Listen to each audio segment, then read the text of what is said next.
Hello, beautiful people of the internet. Good morning. My name is Jackie and welcome back to my YouTube channel.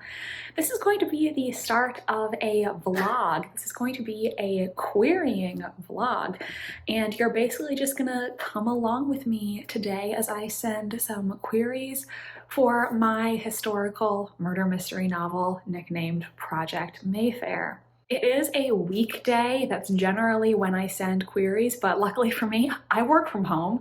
So if I want to take a few minutes out of my day to send some personal emails, I totally can. Now, if you're here and you're wondering, what even is querying? I will tell you. This is basically what you do when you want to get a literary agent. A literary agent helps authors when they want to potentially work with some of the major publishers, because major publishers like, say, Penguin, the other big five, they are only going to accept submissions from authors who are agented, because the agent sort of brings that credibility to you and they can really help you make connections and negotiate your contract. So it is an important step in the journey to traditional publication. When you are trying to get a literary agent, you are going to send them something that's called a query letter. I will talk about this a little more in the vlog in case you don't know what that is. Think of it sort of like a cover letter on a job application, where you're basically outlining your book and why you think that literary agent might be interested in it. Then you usually send them some sample materials from your book, which could range anywhere from 5 to 50 pages. And if they're interested in reading more, then they will request the full manuscript. I started querying Project Mayfair in August 2023, and I am now finally getting back to it after a break. I really didn't send any queries in December because due to the holidays, literary agents were very busy and many of them were not open to submissions. It was always my plan to start sending again in January. It's now like the end of January, so I did mean to do this like 2 weeks ago, but that's okay. And I'm going to send, I think, 8 queries this week, because if I send 8, then that will bring my total number of queries up to 40, a nice even, 40. So today we're going to send some of the queries. I will talk to you about the process, what I gathered together to prepare, and just what my day is like while querying. Right now, I'm going to go get dressed, get ready for my day, and then I will talk to you again. Hello, it is now 11:08 and I am back. I am going to be working right now on some of my work assignments, and when I have a few minutes to spare, I will get started on my queries. Like I said, I want to send out 8 just to get up to 40 total, and then I will wait several weeks, see if I get any positive responses, any rejections, and then I might do 10 more. And if I get 50 queries sent and I'm not getting a lot of requests, a lot of feedback, I'm not getting any offers, then I might reassess the direction of the manuscript and think about if there are any other revisions that I can do. I recently posted a video with my writing goals for 2024 and also some of my querying updates. So you can go check that out for a little bit more. Right now, my request rate is considered pretty good, so that's a good sign. However, I haven't gotten any offers of representation, and the rejections on my manuscript that I have received have been rather vague. So that puts me in a position where I have to kind of figure out, do I think there are things that I can do to make the manuscript better, or do I need to just keep trying? I think I said this in the querying video. One of the things that was confusing to me is 2 agents who requested either a partial manuscript or a full manuscript from me gave an excuse basically saying I didn't connect to the characters as much as I wanted to, without elaborating why they felt that way. And that was so confusing to me because consistently beta readers complimented me on my characters. So that being the vague reason they cited was so confusing to me, just because that was something that I was very like praised for by my beta readers. So I was in this position where I'm like, okay, why is it that the beta readers loved the characters and yet these agents are saying they couldn't connect to them as much as they would like? And the thing is, saying you can't connect to a character is so personal, because I know there have been plenty of published books that I read where I didn't connect with the main characters. Yet clearly somebody did, because the book got published. So clearly some agents and editors connected with the characters, even though I myself could not. It is very subjective. And so it's hard, because obviously if you're hearing the same thing, you want to take that feedback seriously, but it's hard to know what you should change when they're not elaborating on why they felt that way. And so basically what I did is I reread over the past week the first 50 pages of my manuscript, and I did tweak a few things just to see if I could make the beginning stronger. And obviously it's been a while since I read my manuscript, so I was able to come with fresh eyes to edit it. The only real feedback from an industry professional that I had to go on in terms of the characters. Like I mentioned, I was recently selected to have my query and opening chapter critiqued on a podcast.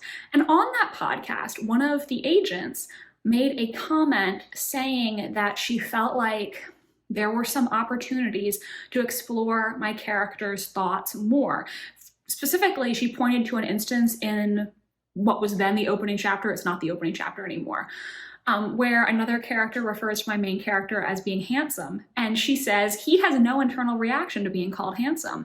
Everybody has a reaction when they're complimented on their appearance, whether that be, you know, they know that they're handsome, they know they're good looking, they take pride in it, or maybe, you know, somebody calls them good looking and they're taken aback because they don't think of themselves as good looking.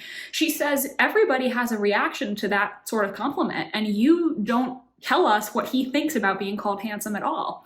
So that is really the only feedback I had to go on as to why they might potentially say they're not connecting with the characters. So when I reread the 50 pages, I looked for instances where I felt like there were opportunities for, what's the word that I want? Opportunities for a more internal response that I didn't fully like realize. There were some situations where when I was rereading it with this in mind, I was like, yeah, I feel like the character should have a stronger internal reaction to this. So those are the changes that I made going into this round of querying, and we'll see if that helps. I would feel great if I could just get a request from one of these 8 people. That would help me feel better, you know? It's been a while since I got a request, and it would just feel good to know that somebody was interested, you know? I have a free minute now, so let's talk briefly about querying, what I do to send queries. Now, agents, usually they accept queries via email or via Query Manager, which is a site that is specifically tailored to sending queries to agents. It's just like a form where you fill in the information they're requiring for, and then you can track the progress of your query via their website. And I picked back in December like 8 agents that I was interested in querying right now in January. So I have all of them written down and how they want their queries to be received, like whether they prefer email or Query Manager.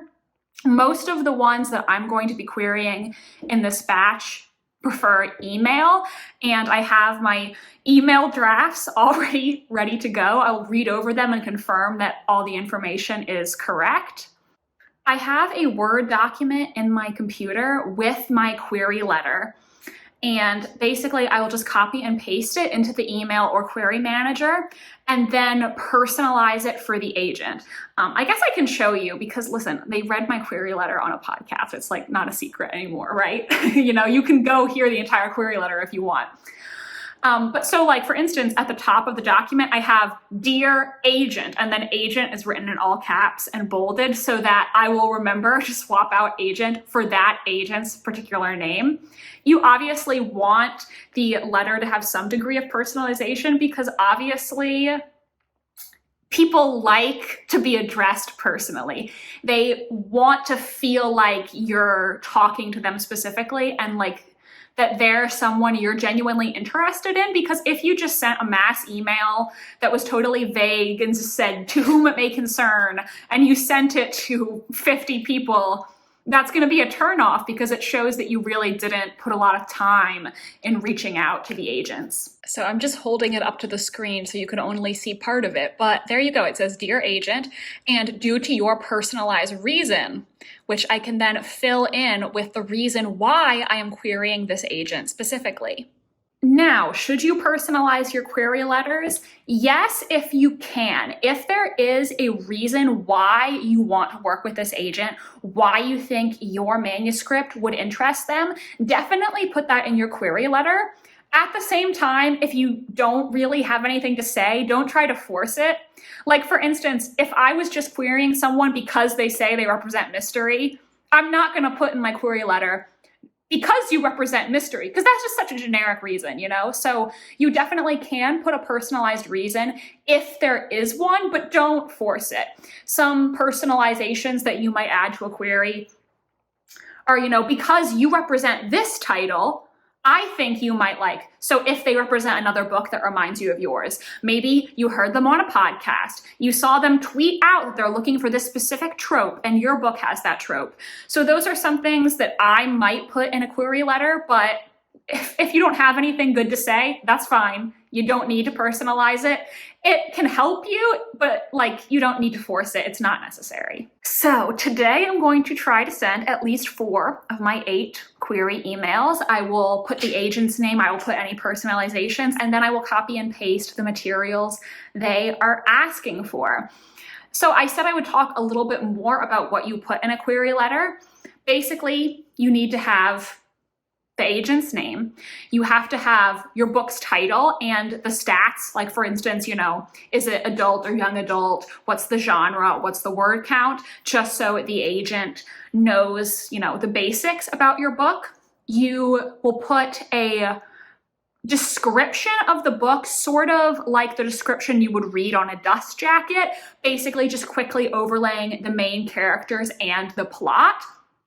You should have a very brief bio paragraph talking about yourself, and you should also have what are called comp titles or comparable titles.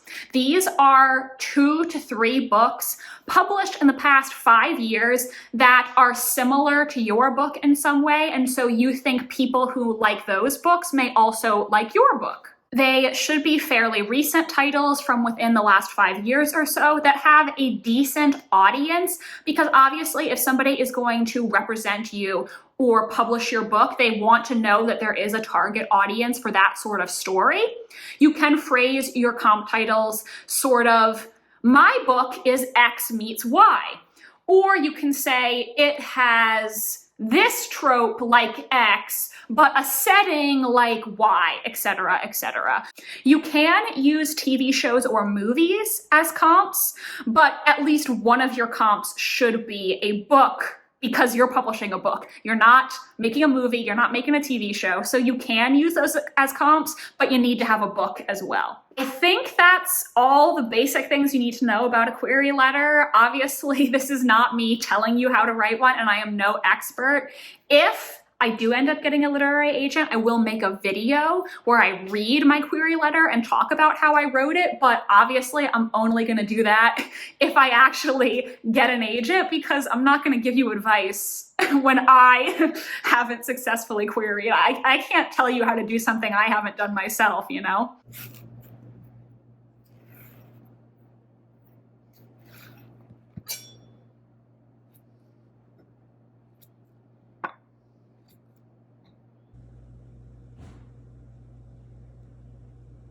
All right, I think I have today's first query ready to go. I checked on the literary agency site again. It says they want the cover letter, the synopsis, first 3 chapters. I have all those things. I copied the email. Put the name and the personalization in. I don't know why I'm so scared. Like, I've done this before, but it is still so scary every time. All right. Let's let's do it. We're going to do this. Okay. 1, 2, 3. It's sent. There we go. That's 1. That is 1 down.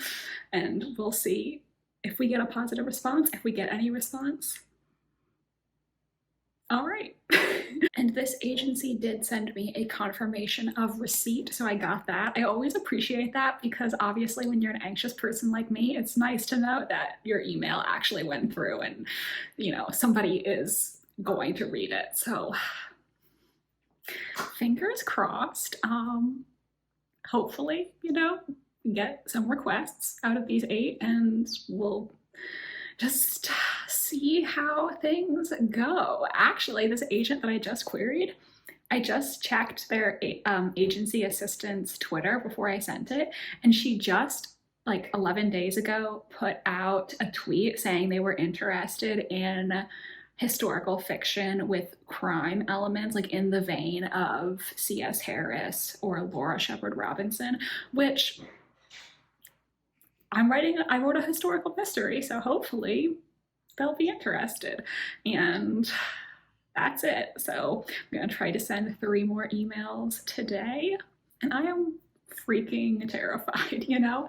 Even though I've been through this process before, I've been rejected, it always is really nerve-wracking to put yourself out there like this, because whenever you're interested in pursuing a creative profession, rejection is part of it, and it happens even to the most talented people.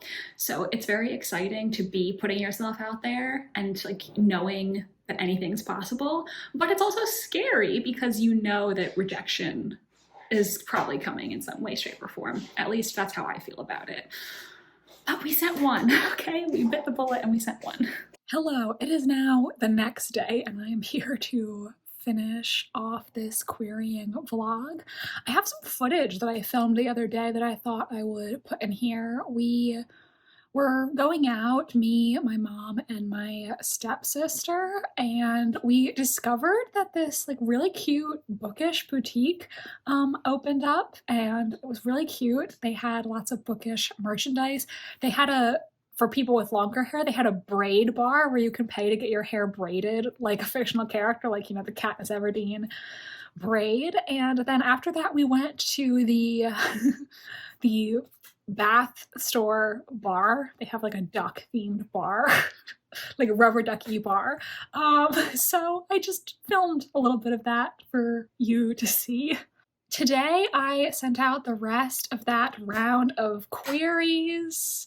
Wish me luck. One of the ones that I sent yesterday already got form rejected in less than 24 hours. Brutal. It's fine though, it's fine.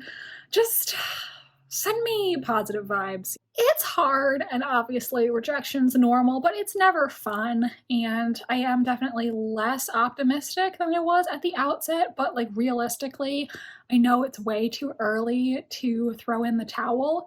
I've seen YouTube videos and posts from people who have gotten literary agents, and some of them got their literary agents really quickly, and there are others who sent like 40, 50 queries before they got a literary agent.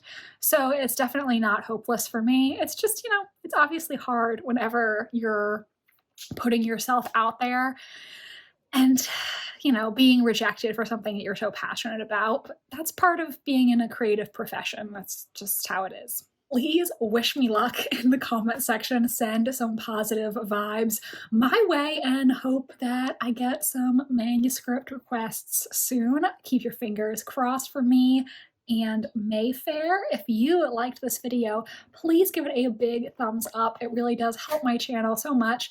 And subscribe to my channel if you want to see more from me. I post new videos every Wednesday and Sunday. My social media links are down below if you want to follow me on Tumblr, Instagram, or be my friend on Goodreads. Thank you so much for watching, and I hope you have a phenomenal rest of your day. Bye, and I'll see you next time.